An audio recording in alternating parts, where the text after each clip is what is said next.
Game of Truth here. Welcome to Otaku Evolution. Be sure to like, subscribe, and contribute to the Patreon. Today we'll be looking at a light novel-based anime, Violet Evergarden. I watched this series for the first time a few years ago on Netflix and had to own it on Blu-ray. I enjoyed it so much. It's probably the most recent anime I've ever reviewed. Certainly one of. But first I want to talk about something I've brought up a couple of times before. Tragedy porn. As I've defined it, tragedy porn isn't just a sad TV show or movie, but one seemingly designed to make you cry at every turn for the sake of appearing profound. It's more than a melodrama, it's a cheap ploy to wring every last tear from you with carefully prepared scenarios you can't help but find sad. You've seen it in anime. The sick girl, the dying robot, the tragic victim, the doomed battle, the orphan. If you watch enough anime, you can smell the tear-wringing coming a mile away. It isn't to say that melodrama, or even tragedy porn, can't be enjoyed if properly framed. It's all in the execution. The question is Violet Evergarden tragedy porn? Maybe we're getting a little ahead of ourselves. I haven't even told you what Violet Evergarden is about. Well, it's about love, redemption, and problematic age differences. In the country of Leidenschaftlich, a young teen named Violet, who had fought in a war, joins a private postal company owned by a former officer. After a fashion, she becomes an auto-memory doll, a scribe for the public, typing up letters for customers who cannot write for themselves. Violet finds herself meeting various people with needs of their own and experiencing different emotions she had no idea of while in the throes of battle. Her job takes her to various places and she encounters various situations that, to be honest, all seem especially designed to make the viewer tear up, which admittedly I did on a few occasions. How I wish I could hear you call me that 1,000 times more. I wish you didn't have to die. If only you could have lived, grown up.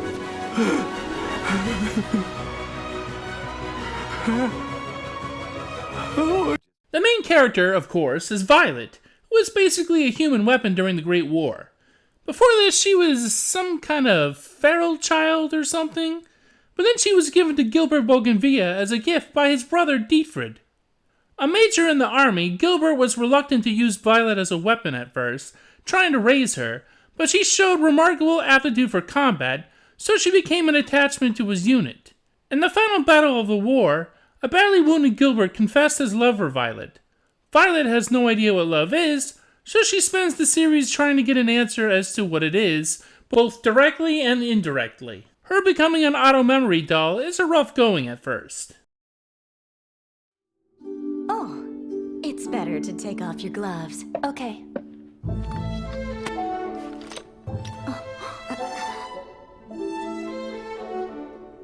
Are you okay? It's not a problem.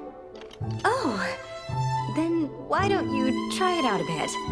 In a sort of boy named Sue situation, the head of the CH Postal Company is a guy named Claudia Hodgkins, who was once a lieutenant colonel in the army.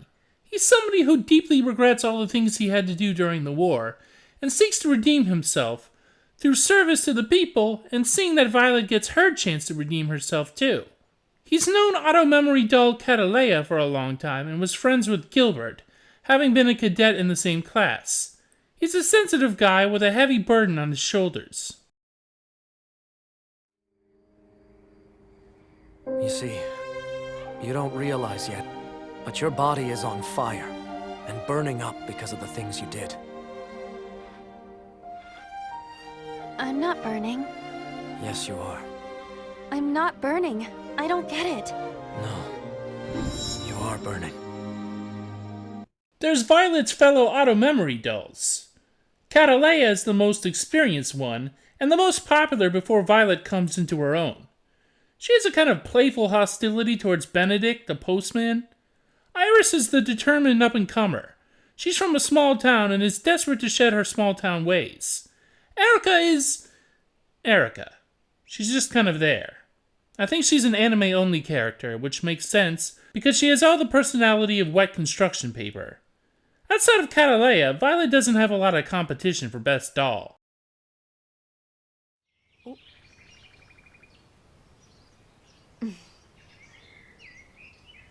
Hey, today is such a beautiful day. Don't you think so? Yes. It's a beautiful day for a wedding.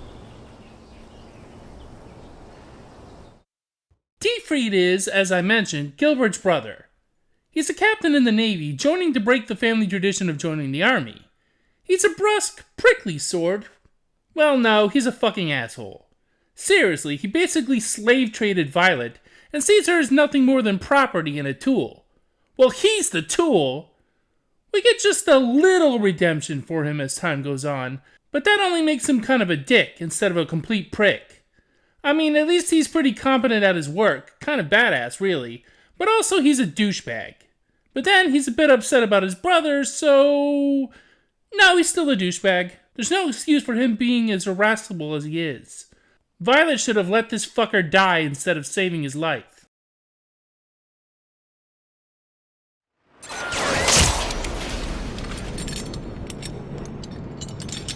The tool I discarded became Gilbert's dog. But after losing both her arms, her master, and everything else in the world, there she was, standing there. While not necessarily a favorite anime of mine, there's much to enjoy about Violet Evergarden. The production values are top-notch. Animation, music, and voice acting, both in Japanese and English, are all excellent. But that's not all. There are numerous scenes that, while somewhat feeding into the tragedy porn designation, are well composed and emotionally resonant. One of the first good scenes is when a friend Violet makes at Auto Memory Doll School wants to write a letter to her troubled brother. Her brother gets into a fight outside a bar and loses when Violet approaches him. Keep in mind, this is the first real letter Violet has made in this capacity, and hasn't yet gained the skills she would show later. This is the letter that lets Violet pass her course and receive a go-ahead to practice in the job. I'm happy. I'm happy that you are alive. Thank you.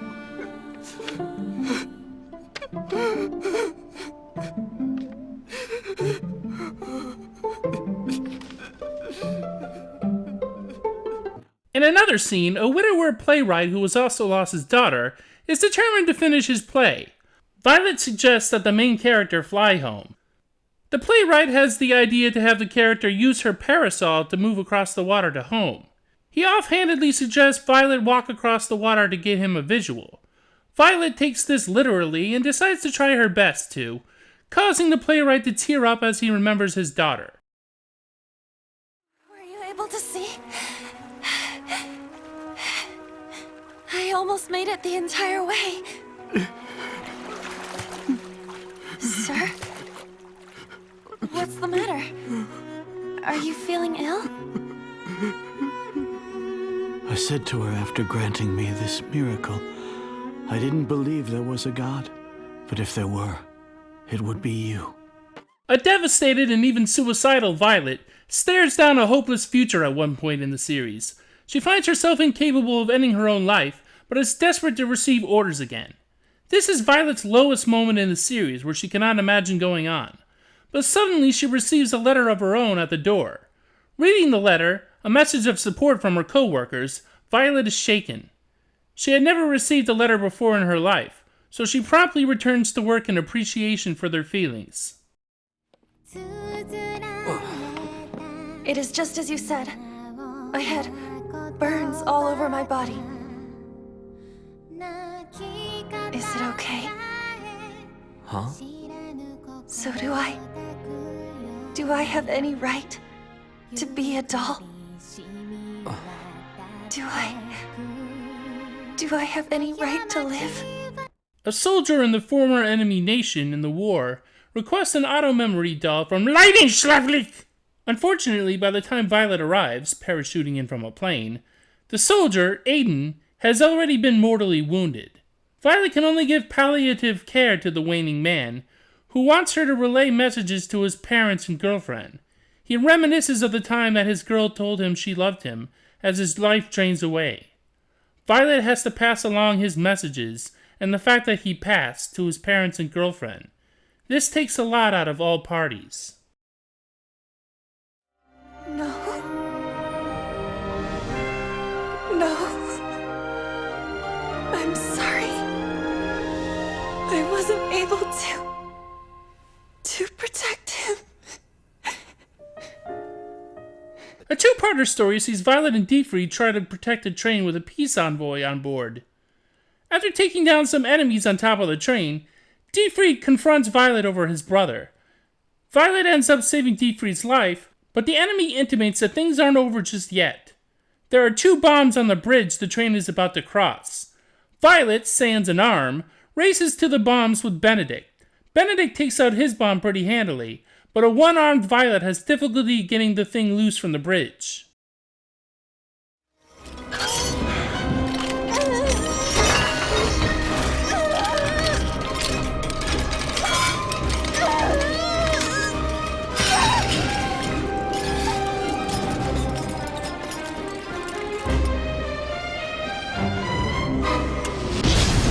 So, Violet Evergarden, the character, is about 14 years old, and Major Gilbert Bougainvillea is 29 years old. And while Gilbert had kind of a fatherly relationship with Violet, they frame Violet's feelings for him as romantic. And we can only assume, based on his anguished confession of love to her, that he feels the same way. So, yeah, that's pretty fucking creepy. Who does Gilbert think he is, Mamoru Chiba? Only this is even worse, because Violet was essentially a slave raised to kill efficiently in war. The power dynamics in this relationship are totally fucked up and spoil a lot of the romance of the series. If Violet were, say, 18, 19 years old, it would still be messy, but at least it would be legal. Gilbert essentially raised Violet. You don't get to fuck your daughter! Looking at you, Woody Allen. But hey, at least they had the good taste to not pair them up at the end of the series and there's a movie, isn't there? Yep. Fuck! Violet and Gilbert's relationship isn't the only creepy one. In one episode, a young princess is to be married to a much older prince of another nation. Violet is hired to write love letters between the princess and her suitor. The princess had only ever met the prince once when she was even younger. She's set to marry this fucking guy! At the end of the episode, the viewer is supposed to be totally moved by the romance and maturity of the princess. But hello? She's Violet's age. But at least this is royalty, which has a sordid history of marrying off young girls to older men. It's not like the prince fucking raised the princess. It's just regular sick, rather than demented. Based on that knowledge, there have been many marriages with large age differences. It seems that in general, age is unable to determine love. Even if he's 10 years older? That's no good. So Violet Evergarden, is it tragedy porn? Kind of. It certainly has all the trappings of an anime that goes beyond just melodrama to capture your sense of empathy with pre-prepared sad scenarios. Oftentimes it feels like it's just trying to wring tears rather than allow you to naturally follow the characters through legitimate travails. But see, here's the thing. With Violet Evergarden, you can see the strings, and you still end up crying. It just goes to show how well executed it is. It's kind of like a shoujo version of Fullmetal Alchemist. Just think about that one for a while. So while the show is technically tragedy-born, it's one of the better ones. I just wish the age dynamics weren't so disturbing. Seriously, it'll take me a lot before I'll cover the movies. Well, probably just boredom, but you get my meaning. Next time on Otaku Evolution, well, I'm not sure. But I'll find something to review. Maybe you can help. Until then, see ya! It is a pleasure to meet you. If it is your wish, I will travel anywhere to meet your request. I am Auto Memories Doll.